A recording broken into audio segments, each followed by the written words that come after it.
एक दफा का जिक्र है। सरसब्ज पहाड़ियों से घरी हुई एक छोटी सी बस्ती में दो बहन भाई रहते थे, राफी और आयशा। राफी, बड़ा भाई, अपनी चालाकी के लिए मशहूर था, मगर वो अक्सर अपनी चालाकी को शरारतों के लिए इस्तेमाल करता था। आयशा, इसकी छोटी बहन, नेक दिल थी, मगर राफी के शरारती कामों में बह आसानी से शामिल हो जाती थी। एक दिन दोपहर के वक्त, जब वो अपने घर के बाग में खेल रहे थे, इन्हें एक पुराना, धूल से भरा हुआ संदूक मिला। संदूक के अंदर उन्हें एक चमकदार लकड़ी की छुड़ी मिली जिस पर प्रासरार नक्श व नुगार बने हुए थे। तजस्सुस से भरे हुए वो छुड़ी को अपनी दादी जहरा के पास ले गए। दादी जहरा की आंखें छुड़ी को देखकर पहचान से चमक उठीं। मेरे प्यारे बच्चों, ये एक जादुई छुड़ी है, उन्होंने वजाहत की। ये ख्वाहिशात पूरी कर सकती है, मगर याद रखो, इसे अक्लमंदी और नेकी के साथ इस्तेमाल करना चाहिए। अगर उसे खुद गर्जी या बेवकूफ़ी से इस्तेमाल किया गया तो ये मुश्किलात पैदा कर सकती है। जो दादी जहरा की वार्निंग को नज़रअंदाज करते हुए राफी ने फौरन एक बड़ी मिठाई के ढेर की ख्वाहिश की।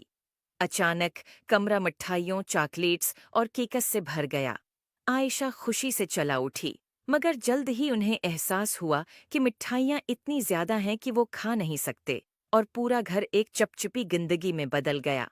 जिंदगी की परवाह किए बगैर राफी ने दूसरी ख्वाहिश की। इस बार इसने एक सुनहरी साइकिल की ख्वाहिश की। एक चमकदार सुनहरी साइकिल जाहिर हुई, मगर ये इतनी भारी थी कि चलाने में मुश्किल थी, और जैसे ही राफी ने उसे चलाने की कोशिश की, वो टूट गई। मायूस होकर इसने एक के बाद एक ख्वाहिश करना जारी रखा। हर एक ख्वाहिश का नतीजा किसी न किसी मुसीबत में निकला। आयशा, जो ये सब देख रही थी, इसे दादी जहरा की बातें याद आईं। इसने नरमी से राफी से छुड़ी ले ली और कहा, चलो इसे अक्लमंदी से इस्तेमाल करने की कोशिश करें। राफी, शायद हमें ऐसी चीज की ख्वाहिश करनी चाहिए जो दूसरों की मदद करे। राफी ने हचकचाते हुए इत्तेफाक किया। आयशा ने अपनी आंखें बंद कीं और बस्ती के खशक कनवे को ताज़ा, साफ पानी से भरने की ख्वाहिश की। जादुई छुड़ी रोशन हो गई, और जब वो कनवे की तरफ दौड़े तो उन्हें कनवा चमकते हुए पानी से भरा हुआ मिला।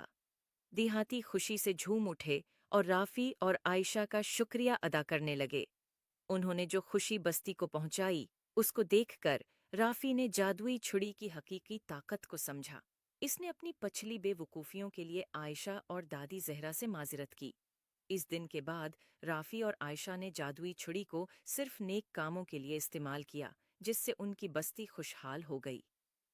किसी नन्मा अखलाक, इस कहानी से सीखने को मिलता है कि ताकत और वसाइल को अक्लमंदी और नेकी के साथ इस्तेमाल करना चाहिए।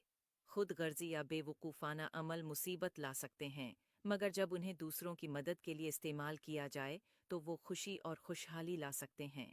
उम्मीद है आपको स्टोरी पसंद ए होगी। Thanks for watching. Please like and subscribe my YouTube channel.